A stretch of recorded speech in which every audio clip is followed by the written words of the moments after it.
الله ربي والإسلام ديني ومحمدا رسول الله ويقيني. Judul kita adalah ketika ruh berpisah dengan jasad. Kenapa tiba-tiba berpisah? Ketemunya kapan? A'udzubillahi minasyaitonirrajim. Wa idz akhadha rabbuka min bani Adam. Ingatlah ketika Allah mengambil persaksian dari anak cucu keturunan Adam. Wa asyhada, Allah mengambil persaksian. Tadi kita salat asyhadu, saya bersaksi. Tapi saat itu asyhada, Allah mengambil persaksian. Waktu itu Allah bertanya dengan satu kalimat, alastu bi rabbikum, bukankah aku ini Rabb kamu? Dan saat itu semuanya menjawab dengan satu jawaban, bala syahidna, ya kami bersaksi bahwa engkau adalah Rabb kami. Tidak dalam bentuk tunggal. Kalau sendiri, bala syahidtu, aku bersaksi. Tapi pada saat itu persaksian yang sama antara persaksian saya, adik-adik mahasiswa-mahasiswi, ibu bapak yang sudah agak berumur, berusia, kita semua persaksiannya sama, bala syahidna, kami bersaksi. Menunjukkan sama tauhid saya dengan tauhid bapak. Tauhid satu. Kalau ada orang berbeda dalam masalah tauhid, dalam masalah fikih, oke. Ustaz, apa hukum masalah menyentuh laki-laki perempuan tidak mahram? Ini ada 3 pendapat. Menurut mazhab Syafi'i batal, menurut mazhab Hanafi tidak batal, karena makna aula mastumun nisa, menyentuh itu artinya maaf jima. Kalau sekedar menyentuh tidak apa-apa. Menurut mazhab Maliki kalau bersyahwat batal, kalau tidak bersyahwat tidak batal. Jadi ada kemungkinan 2 pendapat, 3 pendapat. Tapi kalau sudah dalam masalah akidah, apa pendapat Ustaz tentang masalah Allah? Dalam masalah ini ada 3 pendapat, enggak ada. Oleh sebab itu dalam masalah khilafiyah kita mesti jelaskan dengan baik. Saat itu semuanya kita menjawab bala syahidna. Ketika itu ruh belum ada kulit, belum ada darah, belum ada bulu, belum ada rambut, belum ada kuku.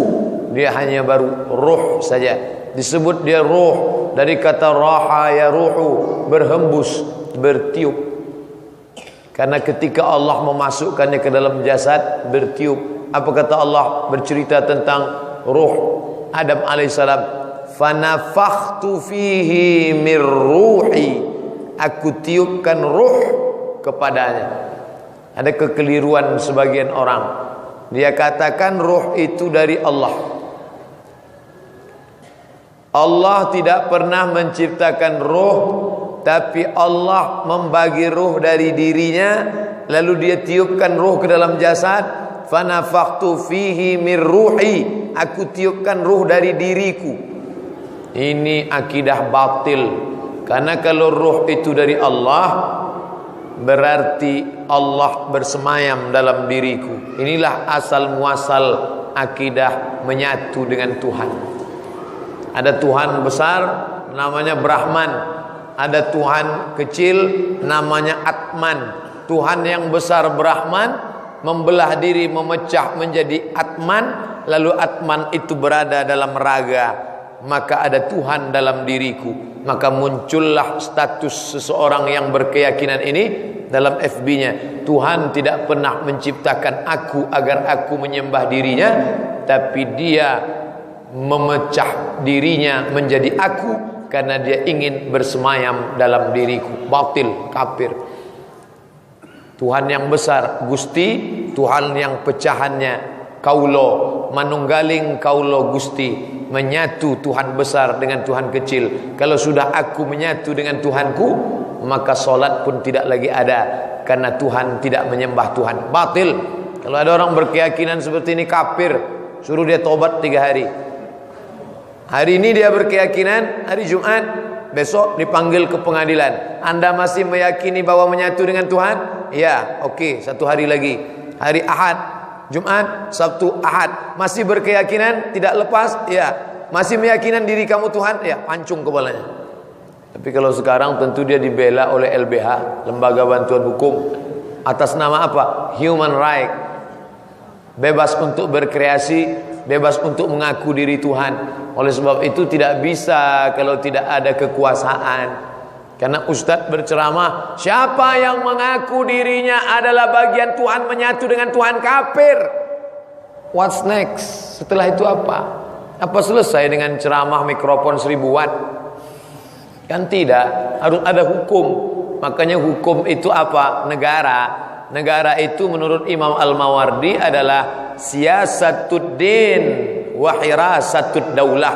Fungsi agama yang pertama siyasatuddin, mengatur agama, wa hirasatud daulah, menjaga negara. Kalau sudah agama tidak bisa diatur dan negara tidak bisa dijaga, maka hilanglah fungsi negara. Menurut Imam Al-Mawardi dalam kitab Al-Ahkam As-Sultaniyah, seorang penyair, ini asal muasal kaji, karena banyak orang mengaku dirinya adalah Tuhan. Seorang penyair yang berkeyakinan bahwa dia berasal dari Tuhan, Tuhan tidak pernah menciptakan dia, lalu dia pun bersyair, aku sedih melihat Tuhan tiba-tiba jatuh ke lantai. Kapan munculnya ide membuat syair itu? Ketika dia sedang berada di barbershop, sedang pangkas, dia lihat jatuh rambutnya ke lantai, maka dia katakan, aku sedih melihat Tuhan jatuh ke lantai, tapi kemudian aku tersenyum karena yang menyambut di bawah juga Tuhan. Maksudnya apa? Bumi juga bagian dari Tuhan. Ini yang disebut dengan keyakinan isyraq. Isyraq, emanasi. Tuhan tidak pernah mencipta, ini hanyalah pancaran dari Tuhan. Alam semesta ini adalah pancaran dari Tuhan, emanasi. Yang satu lagi meyakini namanya faydan. Faid artinya melimpah, banjir. Ini air, lalu kemudian air ini melimpah, limpahan dari air juga air. Ini air besar, ini air kecil. Malah jadi air besar, air kecil jadinya.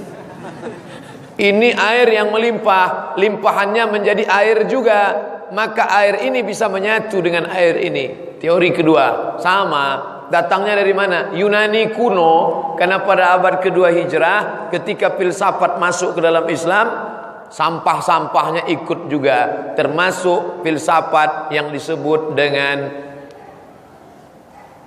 menyatu dengan Tuhan, yang disebut dengan panteisme. Pan artinya menyatu, te Tuhan, isme keyakinan yang meyakinkan, yang meyakini bahwa menyatu dengan Tuhan. Ini adalah Tuhan, ini adalah makhluk, karena dia adalah limpahan dari Tuhan. Lalu Tuhan ini bisa menyatu dengan ini, karena dia sama jenisnya.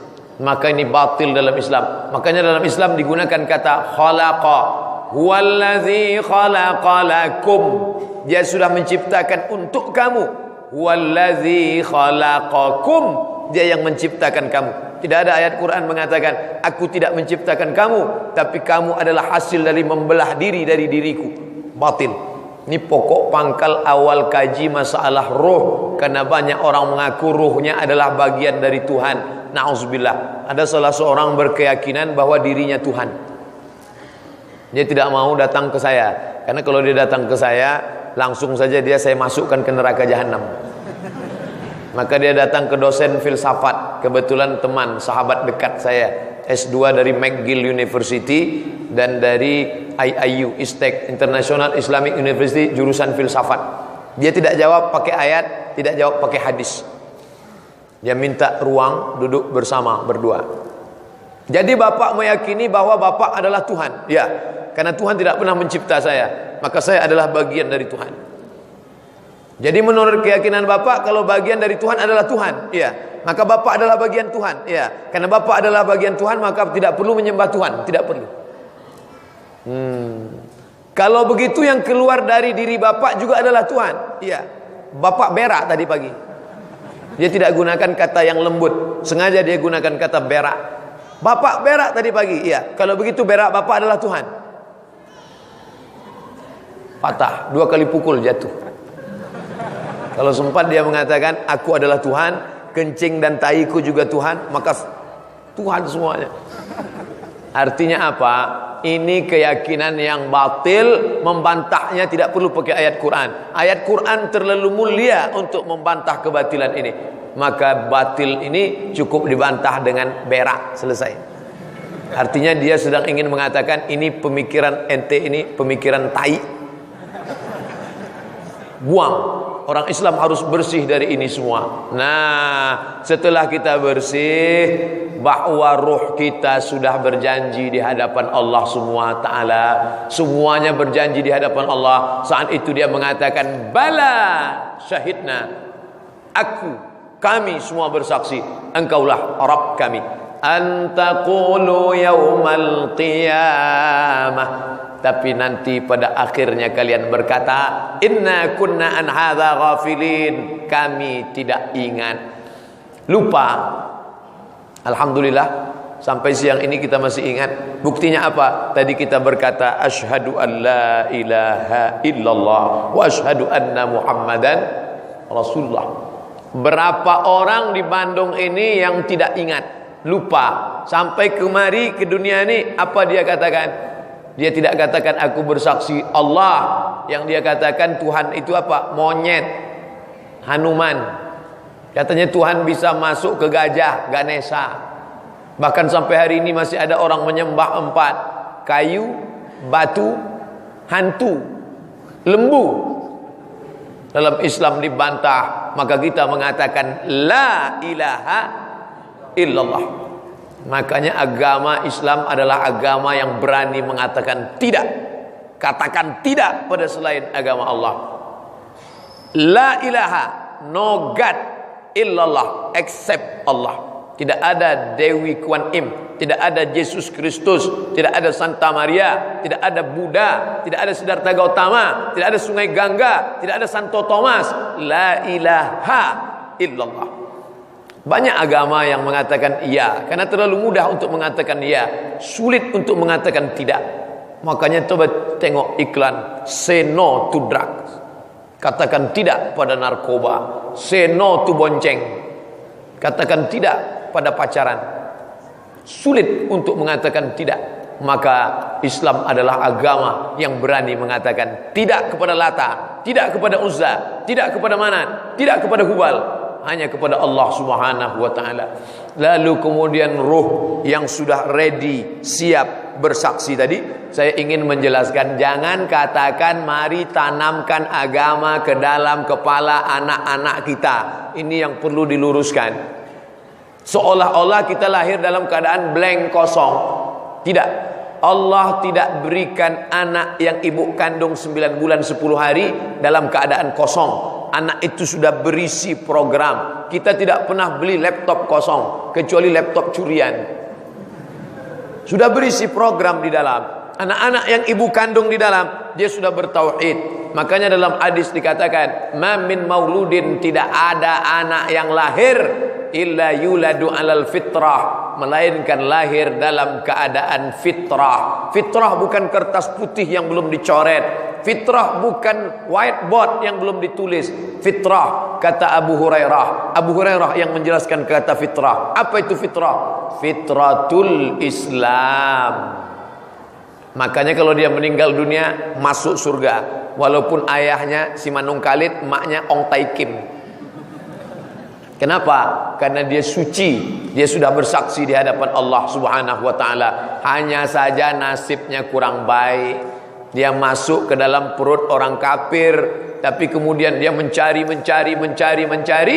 lalu kemudian dia menemukan dan masuk Islam. Lalu kemudian dia pun bersyahadat. Selesai solat Jumat, pengurus masjid beri pengetahuan, pengumuman kepada seluruh jamaah, selesai salat agar jangan pergi dulu, kita saksikan ada saudara kita yang akan bersyahadat masuk Islam.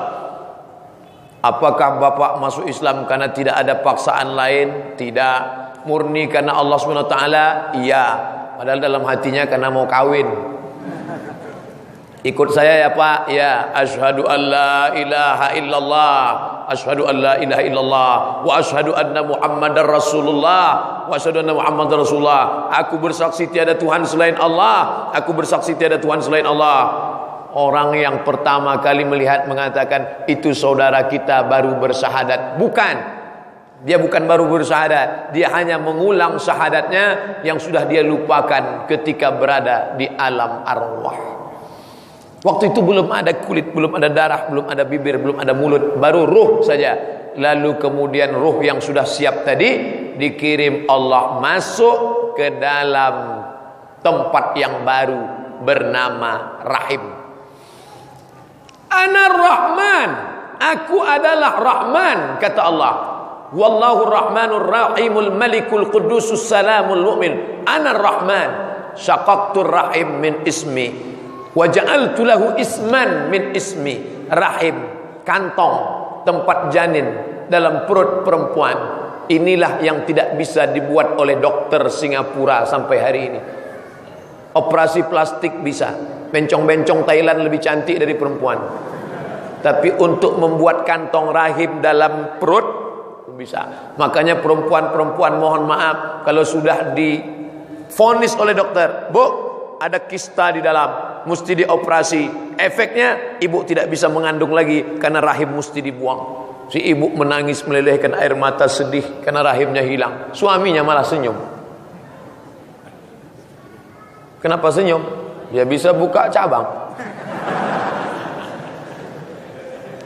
Kantong tempat janin dalam perut perempuan bukan bahasa Indonesia, bukan bahasa Melayu, tapi dia diambil dari bahasa Arab, dari Asmaul Husna. Kalau ada orang mengatakan laki-laki lebih hebat daripada perempuan, laki-laki lebih mulia daripada perempuan, tidak ada anggota tubuh laki-laki dari ujung rambut sampai ujung kaki yang diambil dari Asmaul Husna, enggak ada. Tapi ada satu anggota tubuh perempuan yang diambil dari Asmaul Husna. Apa dia? Rahim, tempat janin. Bismillahirrahman, in the name of Allah, most gracious. Nama Allah yang maha pengasih. Rahman, sebagaimana sayangnya Rahman, begitulah kantong rahim yang sayang kepada janin. 9 bulan 10 hari tidak ada janin yang terkontaminasi bakteri. Sampai hari ini belum pernah kita baca berita, kita dengar, kita tonton ada janin yang mati karena terkontaminasi bakteri. Enggak ada tuh. Justru janinnya mati setelah keluar, dibungkus dalam kresek, dibuang dalam kotak, dicampakkan ke sungai. Tapi janin murni, bersih, selamat. Padahal ini, maaf, tempat kuman terbanyak di dunia, sejengkal. Tapi di sinilah semuanya. Semua yang kita makan tadi malam menjadi bakteri. Ayam penyet, ayam patah, ayam mati. Bakteri semua nih. Tapi nggak ada janin yang mati karena terkontaminasi bakteri. Kenapa? Karena dia dijaga oleh rahim. Andai rahim itu tidak ada, bapak ibu bisa bayangkan, menyatulah dia dengan sambal terasi di dalam. Dia dijaga oleh rahim. Maka Allah katakan, dikirimkanlah, inna a'adakum yujma'u khalquhu, kamu diciptakan dalam rahim ibumu, arba'ina yauman nutfah, 40 hari dalam bentuk cairan sperma, summa yakunu alaqatan mithla dhalik, berubah 40 hari dalam bentuk alaqah, darah yang menempel di dinding rahim, summa yakunu mudghah, mudghah diambil dari kata madagha yang dagu, mengunyah, suap, segumpal, kemudian kamu berubah menjadi 40 hari segumpal daging, 40 hari air, 40 hari darah, 40 hari daging, 120 hari siap. Yursalul malaku, malaikat dikirim membawa ruh yang sudah siap. Ruh itu sudah semuanya siap karena sudah bersumpah di hadapan Allah. Ruh itu pun dibawa oleh malaikat masuk ke dalam rahim ibu sekalian. Jadi jangan bayangkan ruh itu gentayangan. Mau masuk kemana ya?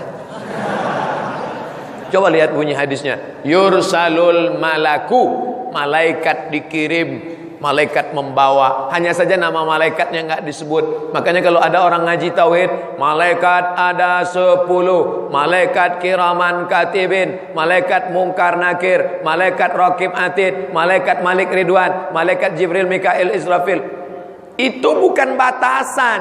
Itu ulama untuk mengajarkan, untuk memudahkan. Karena ada malaikat-malaikat yang tidak disebut namanya. Malaikat yang hadir dalam majelis ilmu, enggak disebut namanya. Majtama'a qaumun fi baitin min buyutillah. Sekelompok orang yang sedang duduk di majelis rumah Allah, yasluna kitab Allah, membaca ayat-ayat suci kitab Allah, wa yatadarasunahu fima bainahum, mengkaji isinya.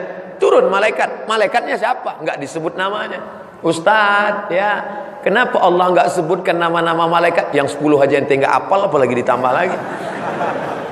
Ustaz, kenapa Allah cuma sebutkan nama Nabi 25, yang 25 aja ente enggak hafal, ngapain ditambah sampai 30? Hafal aja yang ada. Lalu kemudian Allah Subhanahu wa taala mengirim malaikat, malaikat membawa ruh masuk ke dalam alam rahim. Kenapa Allah Ta'ala titipkan itu dalam rahim perempuan? Agar Allah menunjukkan makhluk yang kalian katakan selama ini lemah, yang paling banyak masuk neraka perempuan. Akhirnya banyak perempuan komplain ke saya, Ustaz, kenapa kami yang paling banyak masuk neraka? Enggak tahu saya bilang. Kata Syekh Ibnu Utsaimin, kenapa perempuan yang paling banyak masuk neraka? Karena makhluk yang paling banyak itu perempuan. Maka yang paling banyak pengajian perempuan, yang paling banyak baca Quran perempuan, yang paling banyak ke diskotik perempuan, yang paling banyak masuk surga perempuan, yang paling banyak masuk neraka ya perempuan. Orang dia yang paling banyak. Begitu pemahamannya, bahwa perempuan itu hina, perempuan menghinakan dirinya, tapi perempuan mulia. Allah pilih rahimnya untuk bersemayam, maka tinggallah ruh. Di saat itu ketemulah ruh dengan jasad. Di saat jasad berumur 120 hari, maka hiduplah dia di dalam. Lalu kemudian si ibu pun berkata, ternyata kita sudah punya calon bayi baru ya Pak. Senang, bukan main. Akhirnya dia ngundang orang selamatan, ada acara kenduri, baca doa, Rabbana hablana minas solihin. Lain daerah, lain macam-macam tradisi. Ada pula kiai yang ngajarkan, ibu kalau mau anaknya ganteng, banyak-banyak baca surat Yusuf supaya ganteng seperti Nabi Yusuf. Si ibu pun keyakinannya luar biasa, tiap hari baca. Begitu anaknya lahir, hitam pesek pendek. Kiainya nggak salah. Maksudnya kalau ibunya baca Quran, anaknya kan tenang di dalam. Wa idza quri'al Qur'an, kalau ada orang baca Quran, fastami'u lahu, dengar baik-baik. Wa ansitu, diam. La'allakum turhamun.